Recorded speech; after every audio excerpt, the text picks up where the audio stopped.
Welcome to Mission Critical Podcast, episode 12. If you are watching or listening to this podcast, remember, you are the resistance. All right, everybody, welcome to Mission Critical Podcast, episode 12. Whoop, whoop. Today is the 8th of June. As you can kind of already see, well, over there, I guess, on my monitor anyway, he's over there. We've got a special guest. He's been with us before. We're very excited to have him here. And we'll do some quick introductions again in a second. But jumping right into the heart of this episode, because this is going to be really fun. All three of us have been talking about this, on and off for ages. And but the title says it all. What is a man? And I'm sure you're all familiar with oh shoot, and I forgot his name all of a sudden, but the guy who did What is a Woman? From God, anybody, what's his name, guys? Anybody got his name right off the top of their head? Walsh. Yes. Yep, Matt Walsh. Yeah, Mr. Right. Walsh, and his What is a Woman? Now, so our title is What is a Man? I think you're going to be surprised by some of our answers and some of our comments here. And I'm just going to kind of kick it off just to get things going because there's a lot to be said.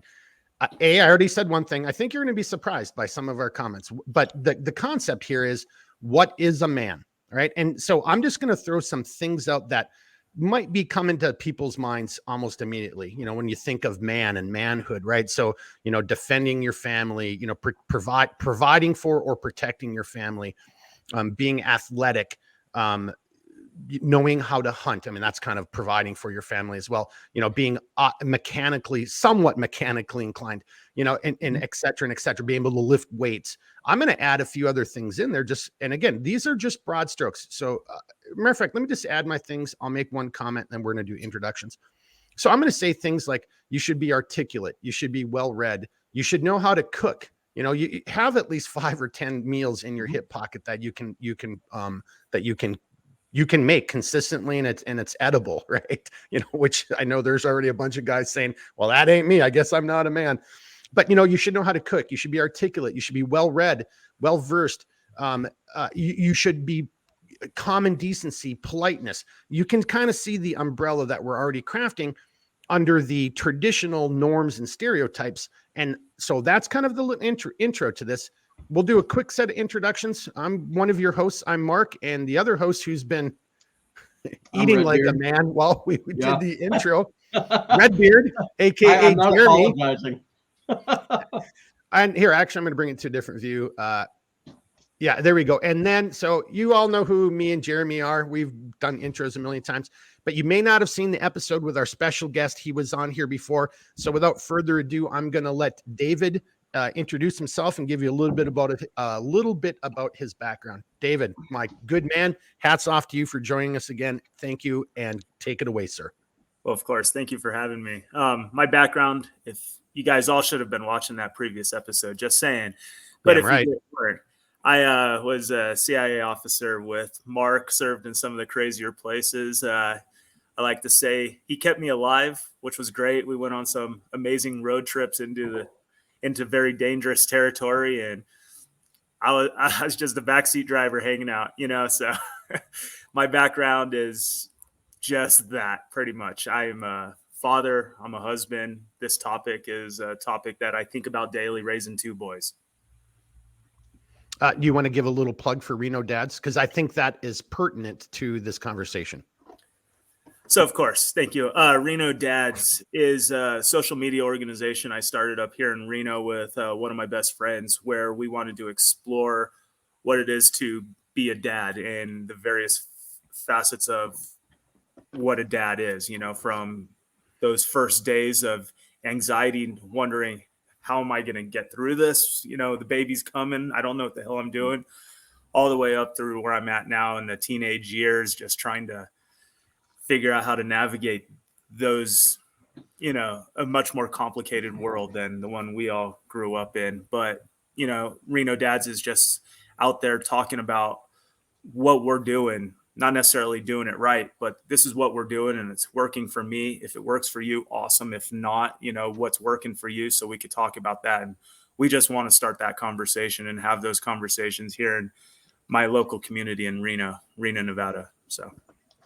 And that's actually, gosh, we're getting good at this. That was a perfect segue into jumping into it. So, what works for me doesn't necessarily work for you. And so, and I'm not saying anything negative about Matt Walsh and the film, What is Woman? Matter of fact, if I could link it in here and you could watch it for free, I would do it. I highly encourage everybody to watch it. It's a great, I actually think it's a question that needs to be asked, and he had the courage to go out there and do that. And then, so going into what does it mean to be a man? I can go into the Matt Walsh. Well, a man is an adult human male, right? That's what a man is. Based on kind of using his format. But as we're already talking, like David just talked about, this works for me. Maybe it works for you. So part of being a man, well, what does that mean? Because in this general overarching umbrella of what does it mean to be a man, or what is a man, there's so many different scenarios. There's so many different arenas and different environmental, both physical, mental, societal, and actual environmental considerations that have to be plugged into that equation to spit out what is a man. David and I were just talking in the word courage. I don't know if you just said that, David, or if that came to my mind, but that is a trait that we always kind of say, well, men are courageous, right? Men are valiant. Men are strong. Men are, do we always say wise? And is that necessarily a trait that's only for the male portion of the species? Or is that also not a trait that women possess as well? My argument on a lot of this, you're going to find out, is there's a lot of things that we kind of say, well, this is a male trait, or this is something that we associate with being a man. I think a lot of those things, and if you look back in ancient history, many of those things crossed over in the sexes. Men did this, and maybe the men were the dominant, warrior class of that society, but that didn't mean that women weren't athletic. That didn't mean that women, weren't read or knowledged. I mean, again, do your own research, but you'll find plenty of examples through history where women where certain societies encouraged women and wanted their women to be outspoken and critical and intelligent and physically fit, and maybe not necessarily warriors, but hunters and et cetera and et cetera and et cetera. So I think on that, I'm going to turn it over to David, because we kind of, in our little pregame, we brought this up, and then we already started doing the podcast, while we're talking on the phone. So David, you remember what I'm talking about there, and your comments? You want to go with that? You want to Which one? The 10 years? The 10 years? Yeah. Yep. Exactly. Yep. So just offhand, tell our viewers, I was kind of joking, saying, this conversation was easier to have 10 years ago, where there wasn't a question of what is a man. Sure, we're talking about 10 years ago, that toxic masculinity, those kind of things, those negative traits that are associated with men. And I mean, me as an extremist, I'm going to argue a lot of the toxic masculinity traits aren't masculinity at all. So we'll get into that kind of topic later, but I just think that today the whole pendulum's gone the whole other way, where almost all forms of traditional masculinity are considered toxic, where that's not necessarily the case, in my opinion. And I don't even think in society at large, but I think there's a question now that didn't exist 10 years ago, is about the whole political side of what is a man. Are we allowed to talk about being men? Are we allowed to cherish the traditional traits that did make men?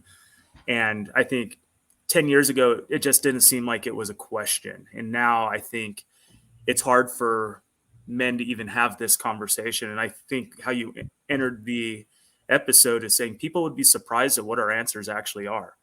We are, all of us got beards. We're showing very masculine traits, but I don't think that people are going to hear what we have to say and think of it as negative, or write it off as, oh, these guys don't know what the hell they're talking about, because our answers will, I think, surprise a lot of people. And I don't think don't think we're the outsiders on this. I think most men would think exactly what we're talking about. And so on that, and then to bring it over to Barbarossa, I'm not going to call you Redbeard. I like Barbarossa so much better. But so as I swing the pendulum over to you, and for everybody, yes, Jeremy was eating food as we started, because he had a very busy day, and we were kind of scrambling to meet our time. Just a regular dude, man. Yeah. Well, and David's got a very busy day and he's got to bounce, so we had a time issue. But so like on that note, one of the things that David and I were talking about, and I'm going to use this to kind of bring it over to Barbarossa is, there isn't one set answer. I know that seems like it's a cop out, where like, what does it mean to be a man? Well, there's a period in time and there's a different culture where you would have defined it one way and that changes and that morphs and it's not just even it's a cookie cutter. Every society that has only promoted the stereotypical toxic masculinity type of view of manhood, like take the Spartans, for example. And again, I don't think you've done your history if you think Spartans were like, this toxic masculine, race. What? Because they were a warrior class? Well, but they had so much more in other things. And if a culture values austerity as opposed to flamboyancy, well, does that make them any worse, or better? So Redbeard, if you see where I'm kind of going with this to tie you in, like to me, I think it's a lot more fluid. And I'm going to throw out some things here in a little bit where that again, so what I think is a man, what makes a man, and what David thinks and what Redbeard thinks and what you, the viewer, think, there will be some areas like a Venn diagram where we're going to have overlapping circles, where our ideas, cross and they mesh. And there'll be other areas like here, I'll just say one right now. I think every man should know how to cook. I don't know how you can call yourself a man and say you're going to, provide for and protect your family if you don't know how to cook between 5 and 10 decent dishes. Now, David and I were already laughing about this, like David's idea of cooking is like instant oatmeal. I mean, so, so it isn't a cookie cutter. You got to be able to do this or you can't, or you're not a man. That is not what we're kind of saying at all. Right. Redbeard, you kind of see where I'm going. You want to jump in on that? Yeah. Yeah. And it actually, it's interesting because I feel like this idea to where, like you said, it's not cookie cutter, it's individual. You to some degree, it's individualistic, right? Like as individuals, we're all different, and that applies to so many different things. It applied to the conversation we had last night pertaining a god awful amount of topics, but it's I do think there are some mainstays though, right? Like there's like being able to provide for your family is it's a mainstay, right? So like that means like being able to put a roof over your head or some type of shelter, being able to have food, being able to defend your family are like three main areas that like I think are essential components to being a man. Outside of that though, like you could go farther in being like, into what Mark said, which is like, look, knowing how to cook is kind of a big deal because if you get the food, but you don't know how to cook the food, it's the difference between getting sick and dying and having a successful meal. And it's like, that's a big deal. And it's not well, hang on, just right there. Yeah. I mean, let's just focus on that for a second. Yep. Totally unscripted. So David and I were talking about being able to provide for your family. And that's how the whole food thing came up. But Jeremy, you're going in the direction that I want to go in. So might as well go in it now. Yeah. So what does that mean? If you live in a city, so, is your ability to hunt and fish as great as somebody as it is for somebody who lives in the country? Probably not. But that doesn't mean, but because you live in a city doesn't mean you can't ever get out to the country and experience the country and still take advantage of everything that nature, God, put on this, big blue marble for us for our benefit. And providing for your family means providing food for your family. And to Jeremy's point, that means you need to know how to hunt in that way. And so you can see it, just like everything, there's the 5W2H that needs to be applied here. Well, I know how to hunt, but what does that even mean? That means, there's subtasks. I need to know how to proficient with weapons, proficient with camouflage. I need to know about the animals I'm hunting because a man doesn't go out there and just shoot blindly at noise and then, injure an animal. A man goes out there and knows what the hell he's doing, makes that as clean of a kill as he possibly can, and then begins the processing of that meat to get it back home to provide for his family. See what I'm saying with that, Jeremy? Does that just trying to add a little flavor because there's so many different layers on every one of these topics that, again, I think that's a very important thing. I think even if you live in a city, there's no reason why you cannot learn how to fish, hunt, farm. Yeah. I mean, like, look, if you do a flower garden, that's farming. You know, it just now Right. you're doing plants as opposed to potatoes. I mean, you Right. see what I'm saying? Well, So and I think in that realm too, right? Like, I think that there's also a number of people out there that you know they wait for opportunities. It's like you have to kind of create opportunities because there's a lot of opportunities that don't come to you. So it's like if you really want to learn a skill, but you're waiting for the right moment to come, well, you're going to wait for the rest of your life. So like take some initiative. Like even I would even wager to say like, dude, like go on go onto the internet. There's a lot of topics out there that you can actually start to learn on. So that way, when you go to hunt, you have some base knowledge of like, okay, characteristically, this is what this game sees, hears, feels. So this is how how I should approach it, right? Um, I do believe there's got to be a good mesh of like real world intelligence and book smart intelligence to where it combines well. And there again, I think that also our ability to pursue education and learn skills is very conducive to being a man too. Like All we've right. got to be ambitious.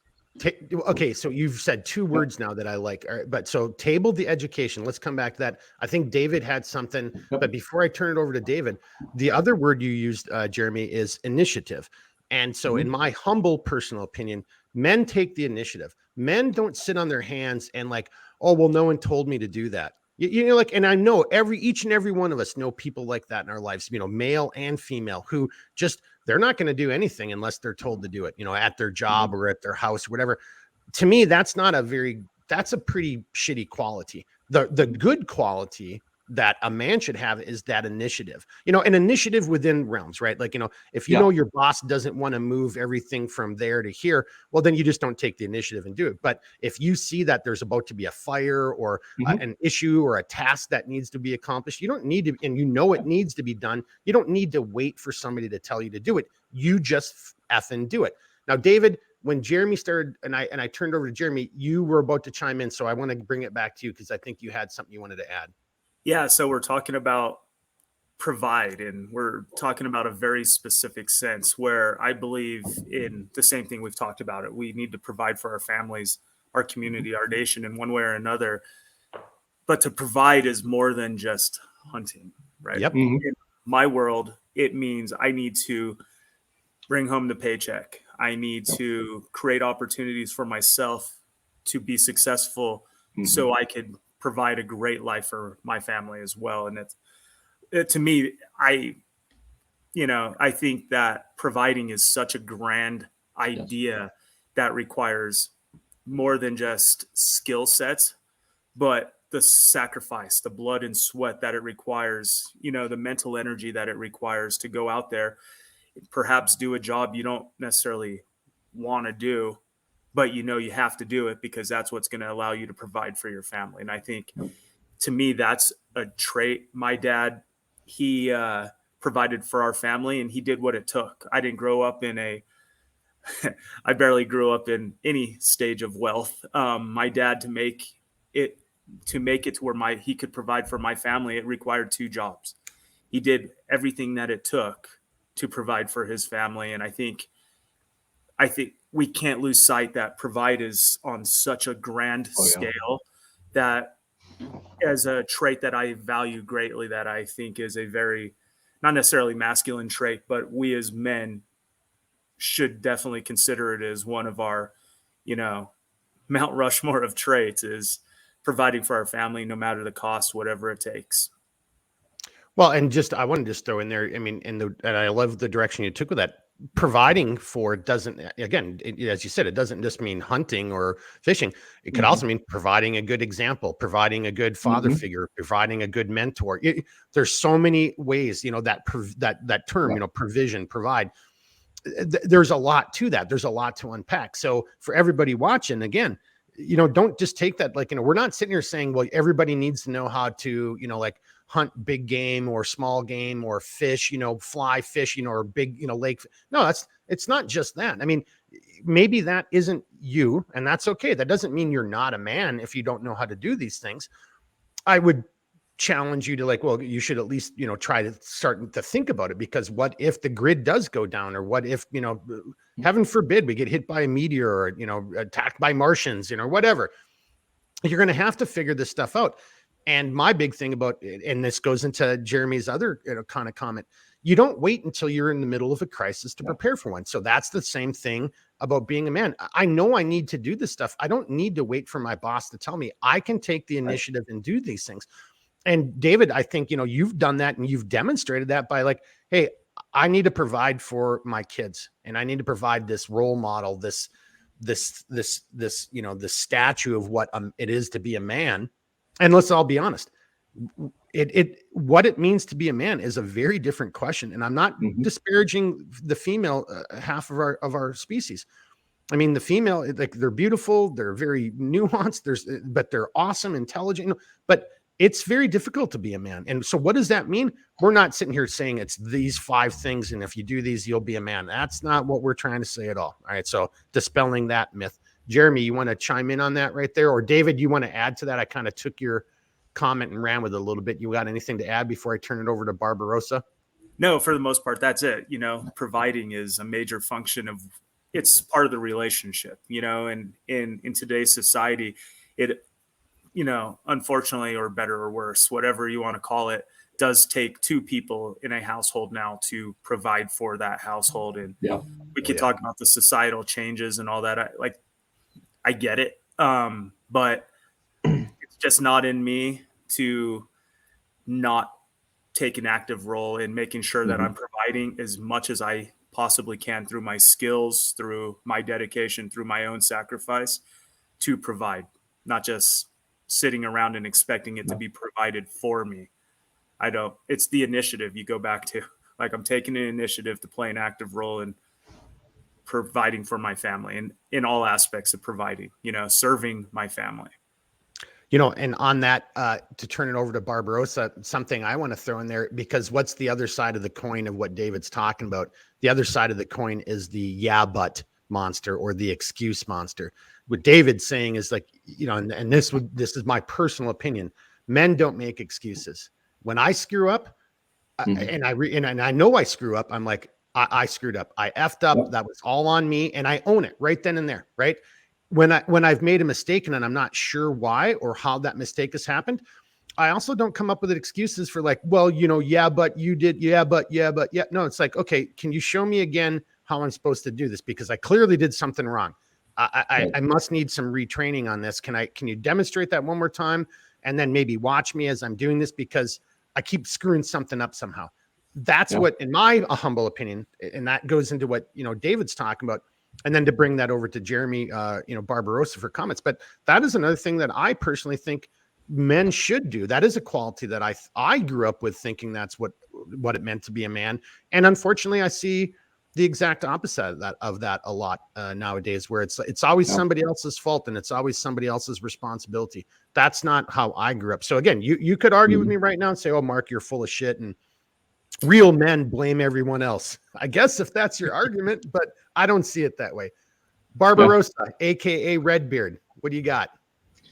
Yeah, so I think in that realm too, like, there's also, I think when it comes to like taking initiative and stuff, I think many people also have, I think many guys in particular are scared to take initiative because they're afraid of failure, or they're afraid of, oh, like, what are they going to think if I try this, then like, and it doesn't work out the way that I think it's going to work out, then whatever. And the thing of it is, right, is like, I have found that in anything that makes us uncomfortable, or anything that's, potentially new to us, or, I would even wager to say, like, in confrontational situations, right? Like, courage is not without, like, the courage to do something, or the courage to go forth and take initiative, or whatever the case might be. Like, oftentimes what people don't tell you is like, yeah, like, that person's courageous, but what you don't see is it doesn't mean they're not scared.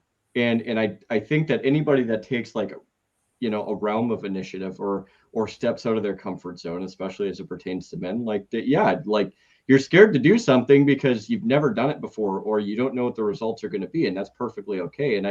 And so like your quote on the bottom there, Mark, like it talks about courage. Like I think there's a component of courage that plays into that, but there's also a component to where I think guys also need to know that, like, look, it's everybody gets scared, and it's in that component of courage and taking initiative too, and affecting the outcome and creating your own opportunities is, there's a lot of nuance to that too. Like it's okay to be scared about something, right?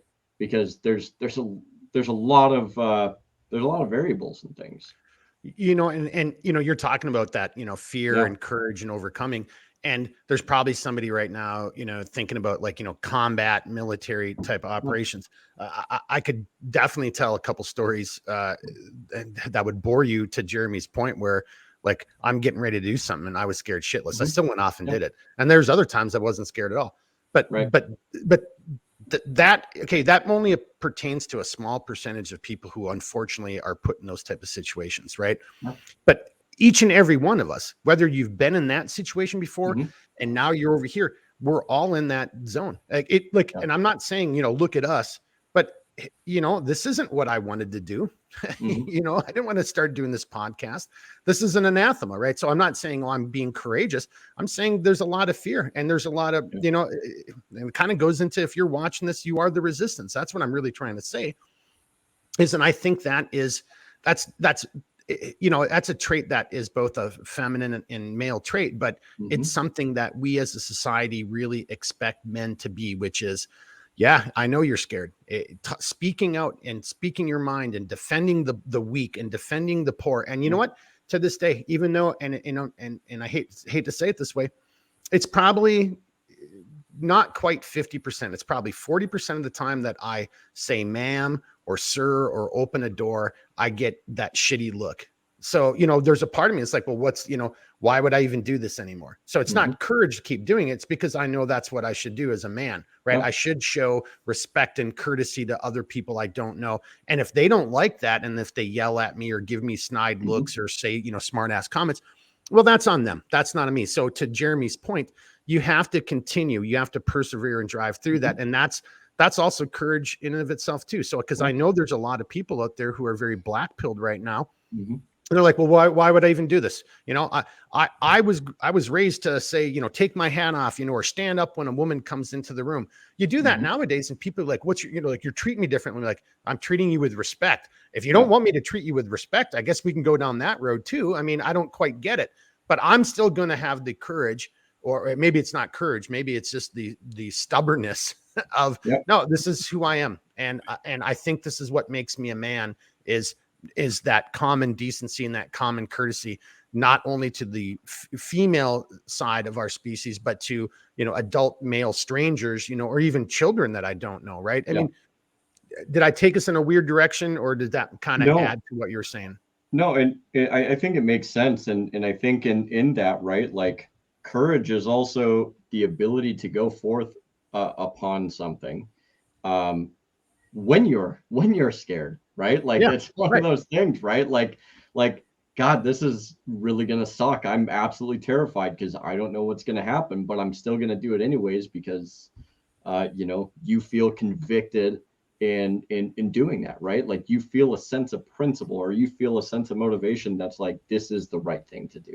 Well, and so I'm trying to give us a plug, what we're doing. Like, I don't want to do this. I mean, I really don't, but I feel it's necessary. And I feel as a man, it is part and parcel of who I am and what makes me the man who I think I am to do this, or to, look, it costs me, going back to the provide, if you're family, this costs me money. This costs me time. This, I know it hurts my business. I mean, it's, without going into the lamentations of the last couple of videos, the powers to be, they don't like people talking like this. So, yeah. So David, are we just rambling, or because I see you smiling over there? I know you got.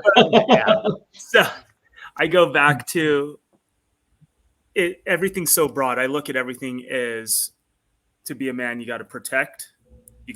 Let's start back. You got to provide, which we've covered. you got to protect and you got to serve, and you got to provide, protect, and serve your family, your community, and our nation. So while you are sacrificing, this content you are providing is actually for this community, right? So it's not without purpose. What we're talking about here is to actually provide for our community in a way, whether it's a conversation, whether it's to get people thinking about these topics. So what you are doing falls under the, family, community, or nation, which is how I simplify everything. The three, always do everything in threes, and the provide, protect, serve, family, community, nation, and you could do all three for all three of those factors. And what you're saying, you're providing for your community. We're talking about what it is to be a man. And when you guys are talking about being scared, I'm raising two boys, two white boys, two middle class white boys who are quickly, I'm seeing in society that they're being demonized just at face value, right? And I got to raise them to be stronger than that, so they don't suffer mental health because of the way the world views them without even hearing them out, right? That's what scares me. And it scares me that if I screw it up, what happens there? I need to raise them to be the men who will protect, provide, and serve their families, community, and nation. They need to be prepared to do whatever it takes, because I don't know if the rest of society believes that. I don't want my kids to go off to war, but you could guarantee my two kids will be prepared to do what it takes to protect this nation, right?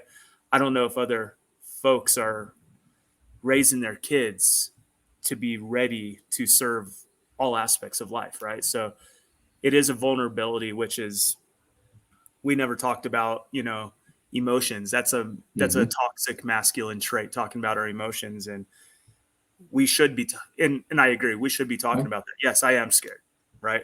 It is a vulnerability, but I'm not going to be trapped in that, right? I'm going to show the courage. I'm going to show the fight, and I'm going to keep pushing on despite, right? Just because we don't sit here and say we're scared doesn't mean we're not, just like you said. Yeah. What is that? You look calm above water, but underneath the water, your feet are just kicking frantically, Yeah. And especially if you, and again, great point. And especially if you do have a family, children, and you're trying to raise them to be good human beings, I'm kicking like this already. I can't even move my fingers fast enough to imagine how fast you're kicking underneath the water. So, Redbeard, I know you got something there, brother. I saw you chomping at that steak you were eating when we first started. See, there's another masculine. I'm not joking. To the men out there in the world, if you don't know how to barbecue, if you don't know how to grill, you got to get on it, boys. I mean, I'm serious. I'm kind of having a little bit of fun. Okay, maybe you don't know how to cook, and maybe you when it comes into the kitchen, you're all about oatmeal packets and whatever ramen noodles, as David said. But I guarantee you, David, because I've seen him, he knows how to throw some animal flesh on some charcoal, right? So you got to know how to do some things, right? All right. Before you go too far, I got to defend that one. I'm an shots fired. I'm an eat to live type person, not a live to eat. I don't care about spices, none of that. I just put it on, cook it, let me eat it as fast as I can so I could get my nutritious and move on. That's my mental. Like I wear literally the same shirts. I do not have a sense of style. I don't have the mental energy to worry about any of the fluff.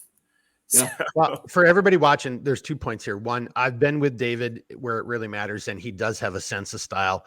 But now, David, so I was giving you a little prop, but now I'm going to take you off the pedestal, because everything you said just sounds like, well, then why don't I just give you a bug pill? I mean, if it's just like you just want your nutrients, I mean, you want a pill? Okay. All right. I'm fine. All right. See, it's a spectrum. Being a man, it's a spectrum. I kind of get that, though. If you're so busy, I'm not gonna lie. Wouldn't it be nice, because think about that. There's the food prep, there's the cooking, and then there's the tear down or the cleaning that comes afterwards.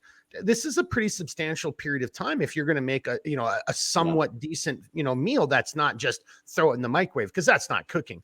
But so to David's point, if you're living a really And maybe that's your version of being a man. It's like, you're so busy. You only, like I used to live off 4 hours of sleep. I'm not that guy anymore. But if you're that guy who like, I'm so busy, I only get 4 hours of sleep. Well, maybe you do want a bug pill, and just so you get your protein and your nutrients, and then you move on, and start hitting the next objective. I don't know. Maybe leave a comment, and then leave a comment on somebody else's comment. See how I just did that there? Yeah, All right. I like that. Yeah. Barbarossa, coming over to you, brother. So, Dave kind of brought up the point. By the way, can we just mention how somebody very close to you is a incredible cook? Can we just finish a little bit of humor on men cooking on that? Hey, look, I'm just gonna put it out there like this, because it's not even doxing myself, because my family member doxed himself when he ended up on the show. But if you've ever seen Diners, Drive-Ins, and Dives, that individual was on Diners, Drive-Ins, and Dives. I'll even put it out there. My father, he's been a professional chef for like 46 years, and he knows a thing or two about it. And I will say, like, to that point, Mark, like, of all of the like high speed, high class food that he can do, that hands down, like, no bullshit here, that man has been able to make food out of ingredients that make no sense, and it tastes like amazing. And it's like, how did you do this? And the thing of it is like, with the way my dad's brain works is, he just, like, everything's calculated in his head. He's been doing it for so long, and he knows how to combine it. It's like, dude, you could take mayo packets, like a half-baked potato, and like cheese curds, and he will make you like the greatest freaking meal in the world. And you're like, no, that looks disgusting. And you eat it, and you're just like, I need like 6 more of those, right? Like, it makes zero sense to me. But I will say, it's what, as a man, like, I admire the shit out of that about my father, because it is a talent, in my opinion. It's a talent and a skill that he cultivated from a very young age. Like, and to go kind of back a little bit, like, started in his grandmother's kitchen. So. No, go ahead, Graham. I'm sorry. I thought you were going to go different. Keep going. I thought. It literally started in my great grandmother's kitchen.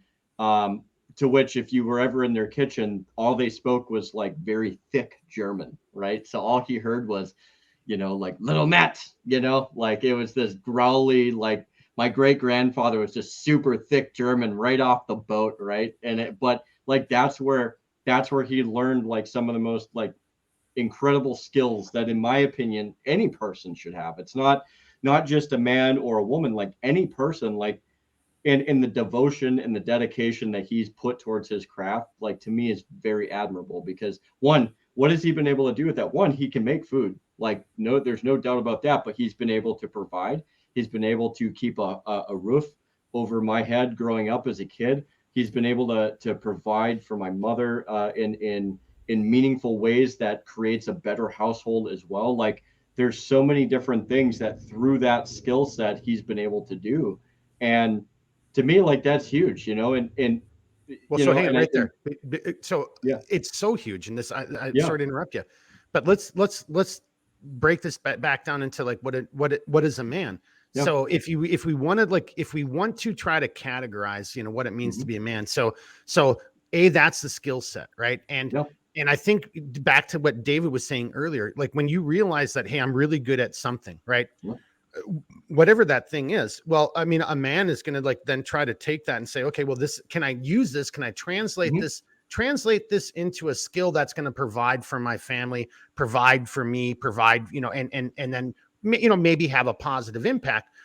So that's one great part about that. So, again, not everybody's a mechanic, and not every man is mechanically inclined, but you should know the difference between metric and standard wrenches. Like, you should know some basic things. You get that far, you're doing pretty good.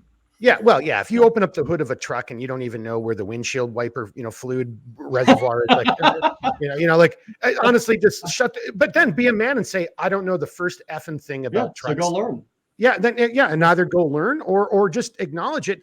Yeah. And focus your energies on the things that you can provide, which Yep. is to Jeremy's point, because if there is a, grid down zombie apocalypse, who do you think is going to be more value added to the community? Like if I have a community and like let's just say I have the ability to let in 100 people.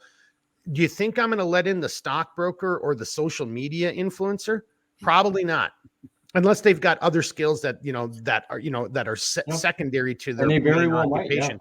But your dad, like everybody's going to be, your dad is going to be, people are going to be vying for your dad to be part of their group, their community. Like, oh, that guy can take a mayonnaise packet and some, cheese curds and make it into a gourmet meal. Yeah. Well, that's what you want, because when you're eating squirrel or rabbit or crow or whatever it is that you're eating, yeah, because see, David just smiled. I just saw that because to David's point, because that's not when you're going to sit there and say, well, it's just protein. I'm good enough. You'll be like, oh, not if you keep throwing it up, you won't be saying that. So, all right, I just kind of put this in a weird tangent. I just want to pet food poisoning, and it's less than optimal.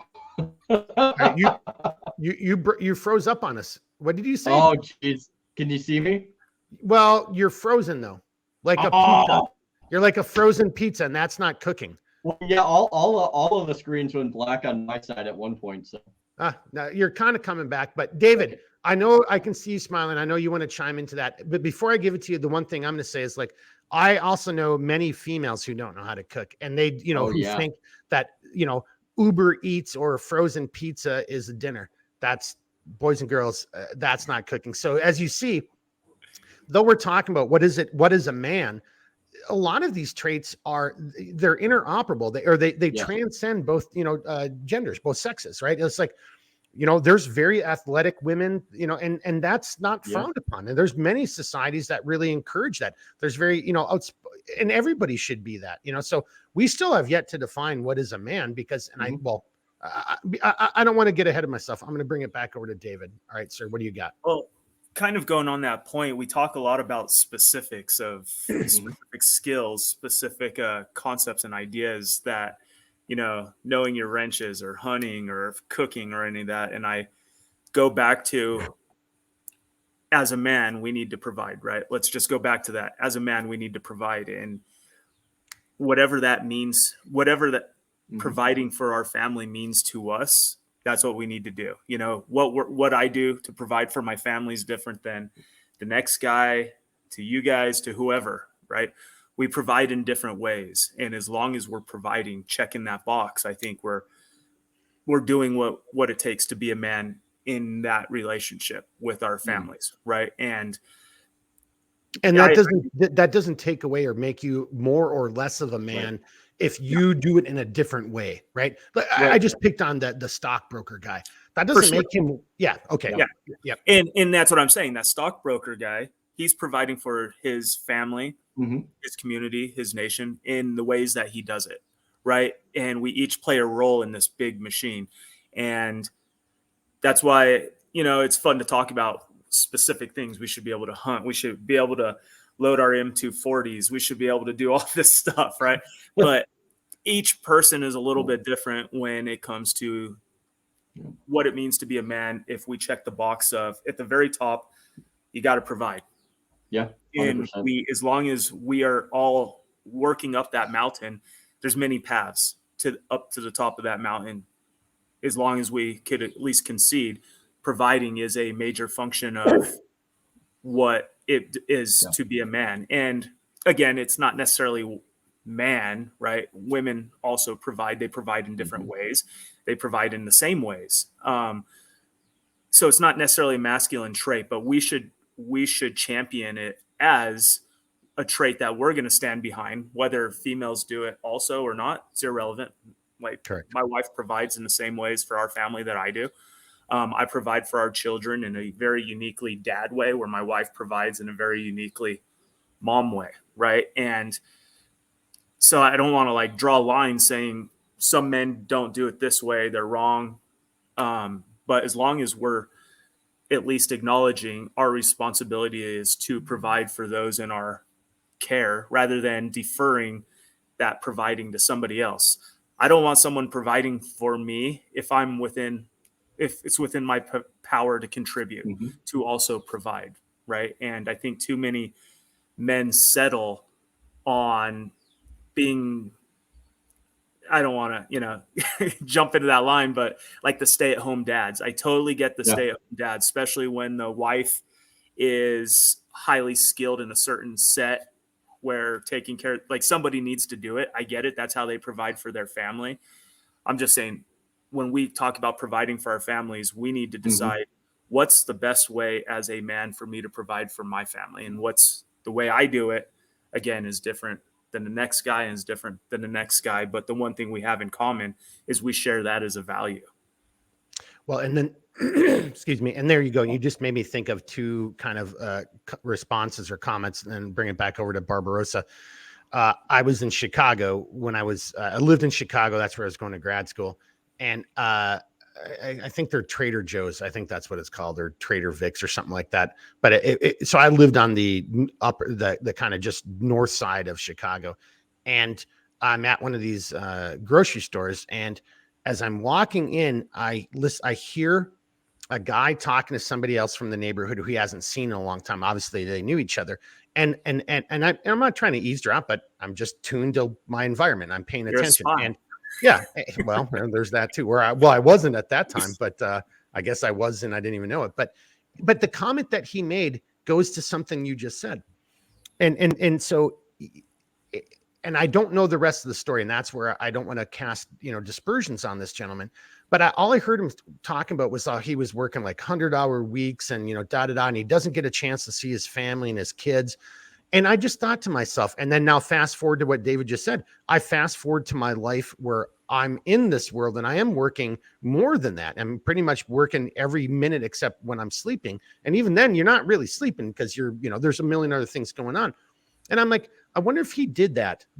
And I remember, I don't know if it was Iraq or another location, where I was that popped into my brain at one point. I'm like, I wonder if that guy did that for a year and then quit. So not getting into the whole thing, like, in other words, to provide for your family, if you're a man, if you had a very unique skill set and you could go overseas and, spend 9 out of 12 months overseas, but come home with, I'm just making this up. There is a dollar behind this, but I'm just making up. Let's say you came home and that made you $250,000 that year. I mean, after your taxes, you took home $250,000. Would you suck that up for 4 years and be a millionaire? But what would be the results and what would be the damage on your family? So to David's point, it's like, so even when you are making a shit ton of money and you're doing things, but at what cost? And that would be the thing. That would be the question I would implore everyone to consider. It's like, great, you're making $1 million a year, but you don't even know who your kids are, and your wife's cheating on you, so is that what a man would do? So again, do you kind of see where I'm going? That David? What you brought it up earlier. Again, I don't know why I'm just so top level on the concept, but when we're talking about providing, you brought it up earlier. It's not just providing a roof in money.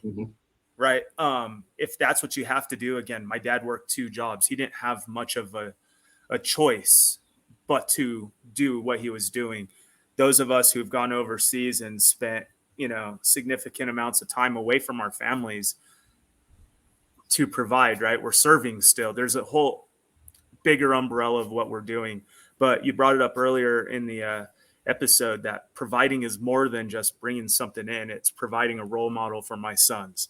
It's providing my family with the emotional support that they require by being there, by being present, by being an active member of the family, right? There's other ways to provide that are more than just financial or, nutrition based, right? There's 1,000 ways to provide, and we have to look at the entire responsibility with that big umbrella. My job's to be here for my kids. And I get it when guys have to deploy. Some guys deploy because that's how their mind works. They're not able to adjust to this normal world, as I think you and I both can attest to at some level.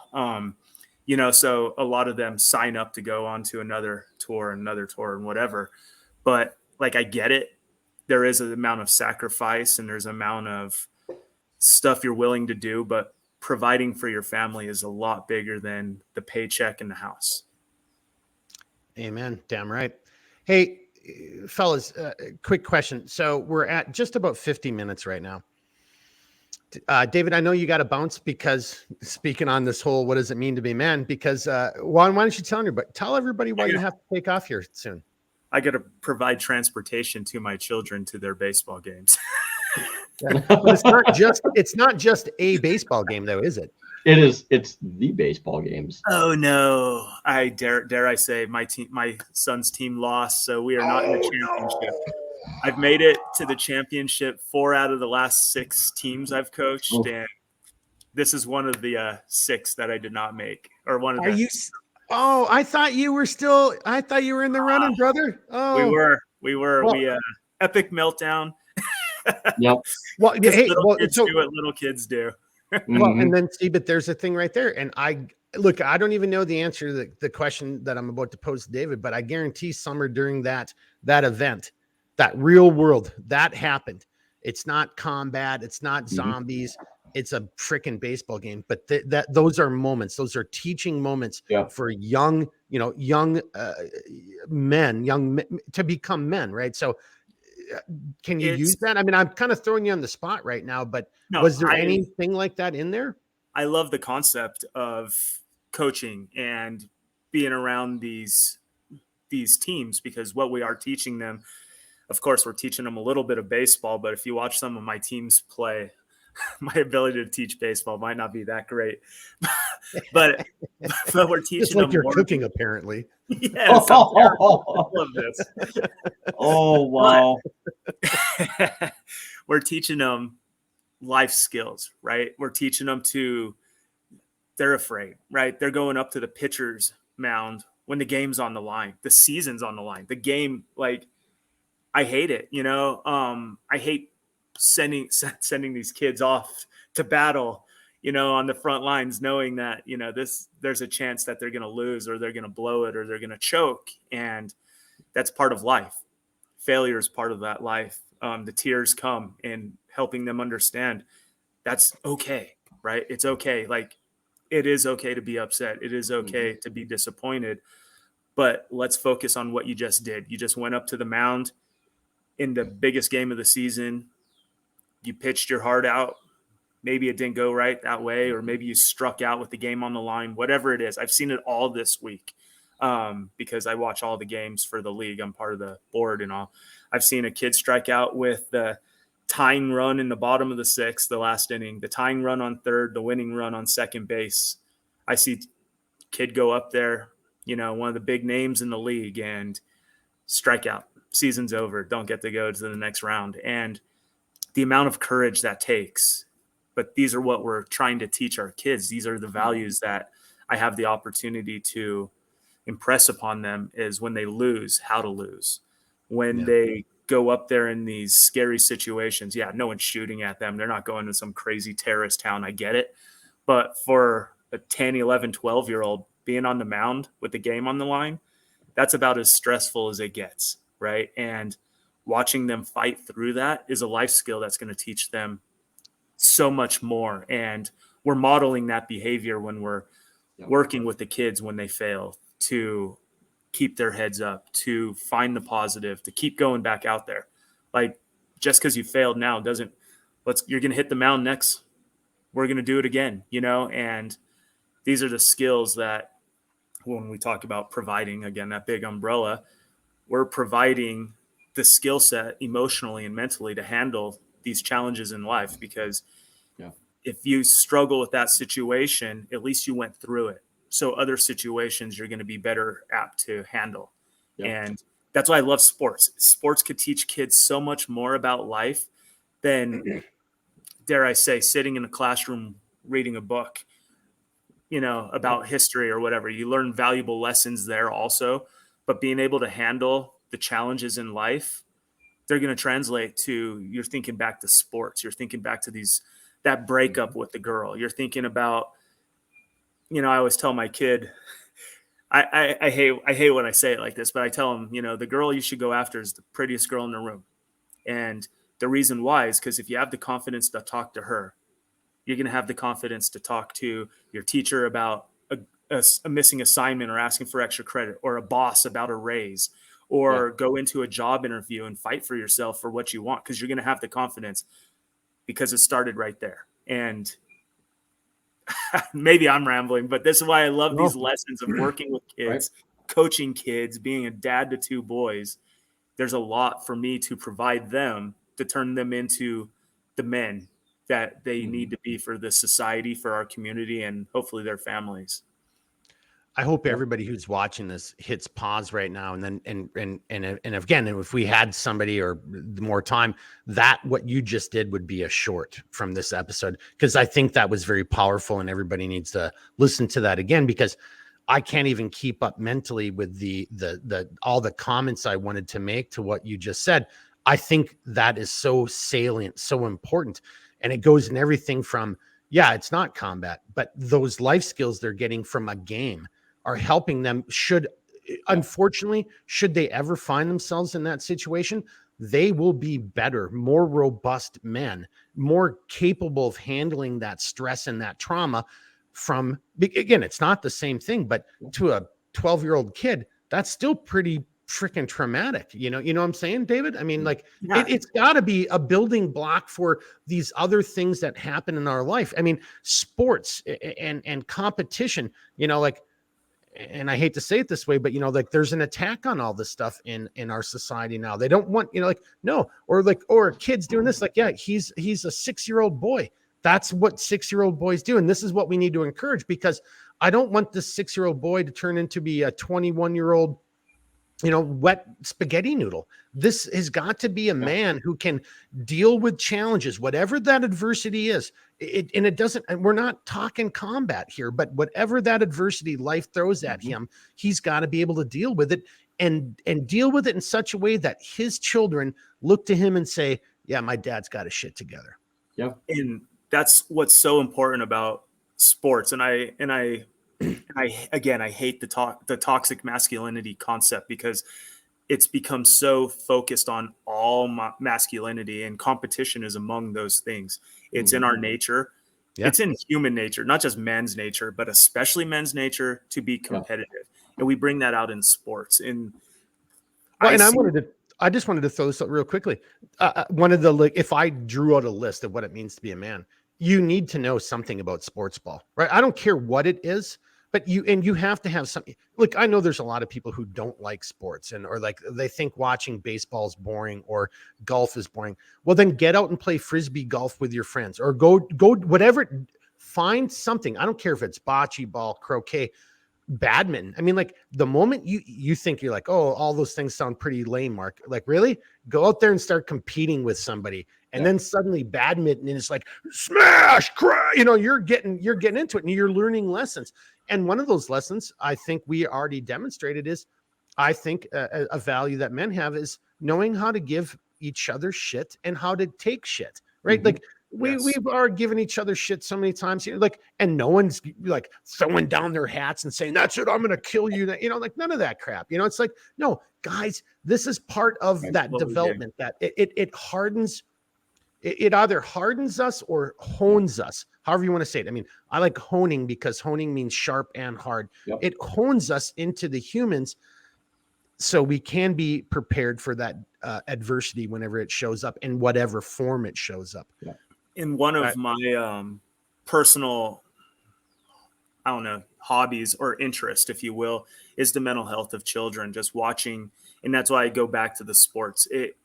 We're having an epidemic of, men suicides. I think 7 in 10 suicides or something insane is done by men, right? Yep. And I get depression, I get PTSD, I get a lot of what's causing some of this. But I think if we prepare our children properly, it will be putting them into situations, competitive situations in sports, where they can fail, right? They learn to fail, and they learn that the sun still comes up the next day, that it gets better. And if we keep removing any kind of adversity from our children's lives, they're never going to be able to handle true adversity when it happens to them in the real world when they're adults. And that's where I think mental health comes in, because people aren't mentally strong enough or don't have the tools or experience from their childhood, right? When we're learning how to handle life, how to adapt to the real world. I think these are what contributes to a lot of our mental illness issues in the society. And it starts a lot, at least in my world, because I'm surrounded by kids all the time. It starts with the children. And if we could help prepare them, give them the tools necessary to handle adversity, to realize the sun does come up, that it always gets better, that all of these are just stepping stones in building our own, worlds, that it's okay. And they'll be able to better adapt and survive in a society that could be mean. This is a rough world to live in. You can get fired in a heartbeat, right? You could get all kinds of crazy issues could happen, and you got to just keep going. And I think that's been one of those toxic masculinity traits where men just keep pushing through. They don't show the emotion. They just keep fighting because, again, the emotion's happening down here. And I agree, we shouldn't suppress those emotions. And I think that's what causes a lot of those mental illnesses, is we don't know how to handle the adversity, but we also don't know how to seek help when we are struggling, right? And these are things that I think are important when we're talking about masculinity or what it is to be a man. And that's why I think it's so important that my job in this world for the moment is to make sure that every kid under my watch, for the short periods of time that I have them, learn these tools. So in some way they'll, live their lives a lot healthier and happier, able to, face all kinds of adversity just fine. Wow. Again, yeah, you should have brought me on. No, I don't even, like, I'm just sitting here like I'm thinking about a million fucking things, it's choking me up a little bit. But this is the providing. Yeah. We have to provide the tools. And again, I look at this as a husband. I look at this as a father, as a coach, and as a man in my community. These are the things we got to provide, not just the money, support, financial, food, but the mental stuff, the skills to survive physically, mentally, right? We got to provide these to the kids we're raising, to the children we're teaching, to the kids we're coaching, and it's not just for boys, girls too. Yeah. Right. But see, I just, and I like how you just threw that in there. You said that, but where my brain was going is I didn't make a distinction between boys and girls. But to me, where my brain was, as I'm listening to you talk and as I'm going in my own little mental direction, was this is another thing of what it means to be a man. I mean, this is what men do. I mean, everything you just said, men provide this. Men, and again, what does that mean? That the umbrella of provision is, there's so much that's underneath that umbrella, but this is what men do. And men don't shirk that, and they don't run away from it, and and X, Y, and Z. But and saying that's bringing up my own demons and issues too. Hey, and I don't want to go down that road because people are like, Mark, you already talked too much, so I'm going to shut up. Hey, we're at an hour. We're at an hour and 3 minutes. David, I know you got to bounce. How much? Well, and Jeremy hasn't spoken, and he wasn't eating that whole time. Sorry, he actually just hasn't spoken. I thought he was eating the whole time. I kind of been keeping an eye down on him. I was like, well, he must be busy eating. Dude, I finished in the first half of this whole thing. But David, I mean, God bless you. That was just awesome. Yeah. I mean, like the last two sections of you, and if I was a smarter guy, and I'm trying to get better. I mean, see there again, if I'm going to do this, I have to learn how to do this, and I'm trying to get better, but I also I'm limited by the reality of 24 hours in a day and all the other things that go on with it, running a business, cooking food, laundry, everything else you're talking about. I'm like, that still comes into play, but I do want to get better because I would really love to have broken down your last two kind of conversations or segments into, I guess they call them shorts now or whatever it's called. But those were really good snapshots. If somebody was going to get a snapshot of that episode, I think you, to use a baseball parlance, hit a home run. Yeah. Crack of the bat. I have to get a crack of the bat sound thing. And that's the home run that David just hit. He's going to have a whole soundboard by the time we're in. Yeah, he will. Well, I don't have a soundboard, but yeah, whatever. You're going to get there. Yeah. All right, David. So what do you think? Should we just, honestly, I hate to say it, I just rambled for a couple seconds, but I almost want to end it on what you just did right there. So if anybody got up to that point and they're now here, they know we're about to end it because, and then I'll say it one more time, go back, rewind 15 minutes and then listen to David's last comments again. We're going to do a part 2 of this. So I don't want to make it seem like we're cutting you off. I know you got to run. I definitely want you to be on part 2. Even though Jeremy and I had kind of talked about part 2 was going to be a little bit more onto some of the singular type of issues, but I think everything you just said still pertains to even some of those. And actually, and we're going to have a female on as the other guest to give a female perspective of what it means to be a man. What does a female look for in a man? What does a female want a man to be? Right. I think that's, if you're going to sit and address the question, I mean, well, what does the opposite sex think? I mean, what do you guys think a man should look like? I mean, I don't know. Does that sound fair or does that sound stupid to you, David? I like it, and I just think it's such a great topic to begin with. And I mean, we've only touched on I keep going back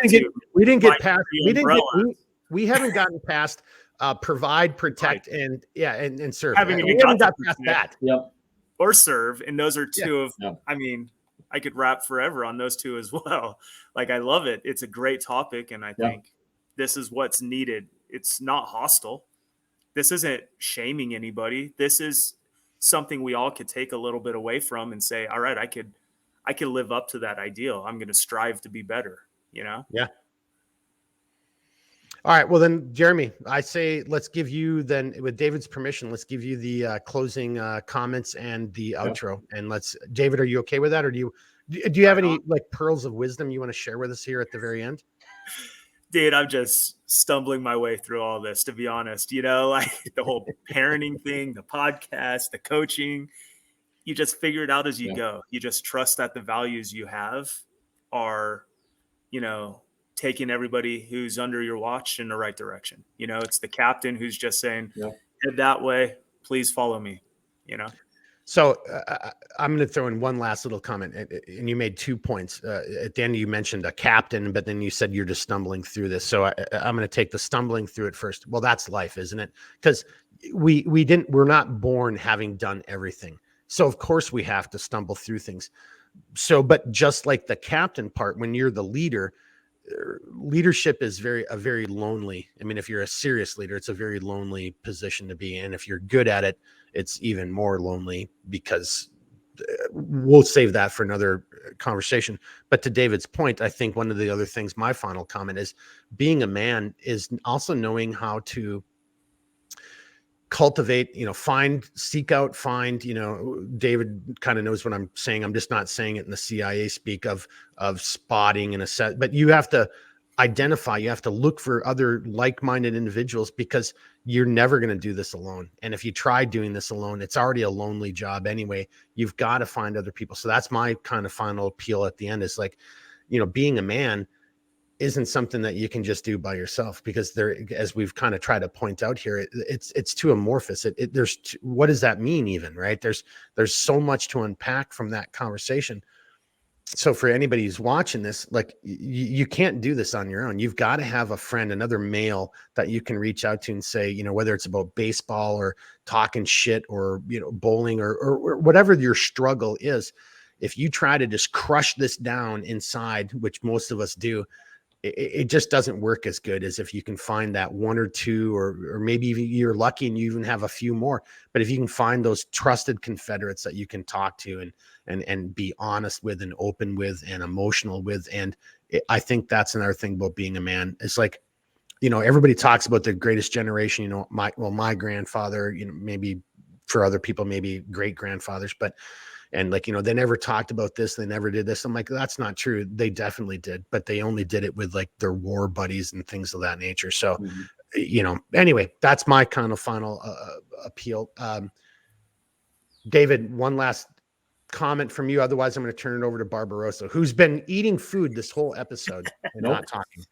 Nope. Oh no, I defer. Thank you for the time today. All right. Appreciate it as Hey, always. stay tuned. Please don't go anywhere. And then I definitely want to have you back when we do episode 2. Redbeard, Jeremy, seriously, I don't know what just happened there, but I feel like you barely even spoke tonight. Did I do that, or were you just? I mean, I'm joking about you eating food, but what happened here? Yeah, no, I'm just soaking it up. But like there's the thing of it is like there's a lot that like I think David already said that would have been covered anyways. I think the biggest portion that needs I think that needs a lot more attention is like the emotional spectrum of it, because contrary to popular belief, like it's a lot of dudes, a lot of families out there that like they do come from a background to where like you bury that shit and you move on. It's like, okay, well, like that's a self-destructive tendency. Like I'll be completely honest, like I that's something I'm working through as a guy, because that's something out of, to some degree, necessity I had to take on due to having to deal with certain things. I had to put a lot of other people before me before considering my own emotions or feelings, because I felt that if I, did that or talked about something or whatever the case might be, that it would detract from what I'm trying to do. And as you get older, you start to realize like, holy, that this ain't it, homie, because you got so many unresolved things, to where now I'm at a point to where it's like, yeah, you want to talk about things, but now who do you talk to? Who do you feel comfortable talking? How do you even approach the conversation? Right? Like, it's not, even if you have people you can talk to, like, how do you open that conversation? And so like, for me, a lot of that stemmed from both my parents having been sick. I played critical roles in the health of helping my father, who was on the cusp of dying, which I don't know if you know that, Mark, but like a long time ago, like my dad was so bad to a point to where he didn't know who I was, my mom was. I had to put him in bed physically. I had to carry him places. I had to do all this stuff at as a young teenager and stuff like that, and even preteen, and going to school, not knowing if I was going to come home and my dad was going to be dead in his bed, right? So like, there's a lot of things that, well, it's not my dad's fault or it's not anybody's fault. Like, I had to step up and be the man for my mom.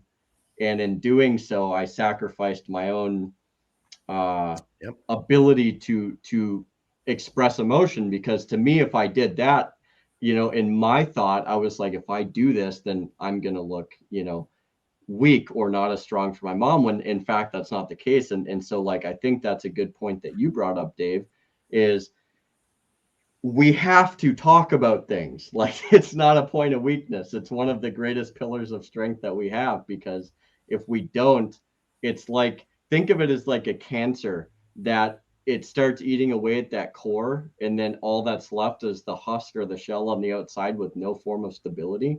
And like, that's what it is. And I have a really good friend of mine who has the same tendencies, and I'd be like, hey, like, dude, this ain't it. Like, you got to find a better way to do this. And his way of doing it was not talking and drinking. And I'm like, dude, this ain't it. You can't bear, like, you have to talk about things. And I've had, and I think part of being a man too is sitting that friend down and being like, hey, I'm going to tell you a bunch of shit you don't want to hear, because from experience, I know how you're processing this. And I'm here to tell you that it's not okay. You need to talk. You can talk to me. And those are certain things too that I think are important. And on the next, I would say also is kind of a point going to add to going into the next one. I can bring, like, I'm an uncle, so I have 2 nephews. I have 2 nieces, and my nephews. It's a long story. It's completely out of our control. I haven't talked to my nephews for over a decade.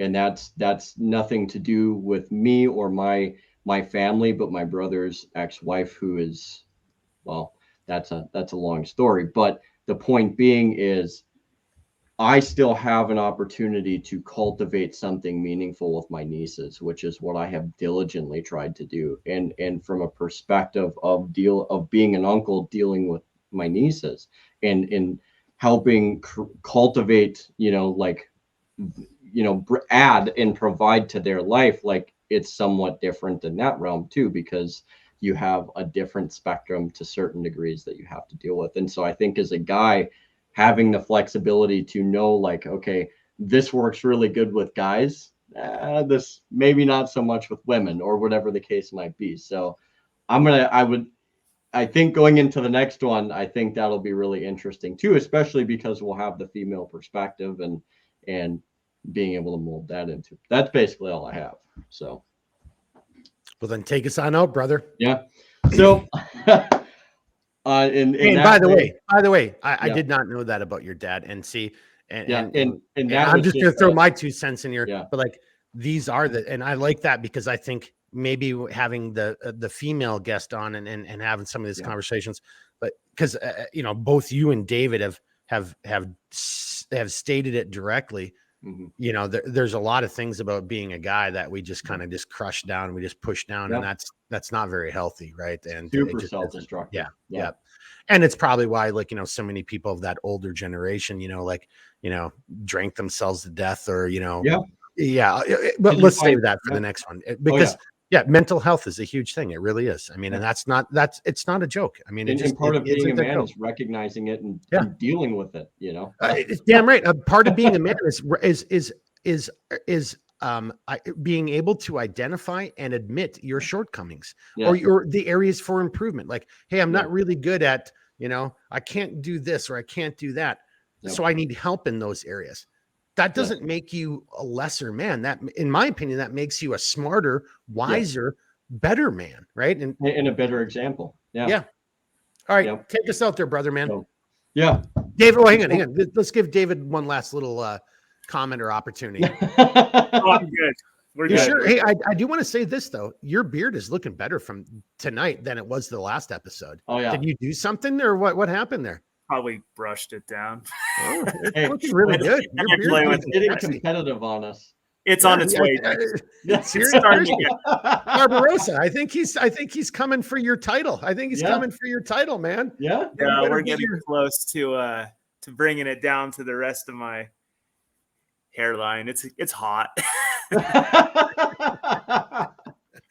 All right, Barbarossa, take us on out, brother. I will be looking for your cue to hit the end recording. Go ahead, sir.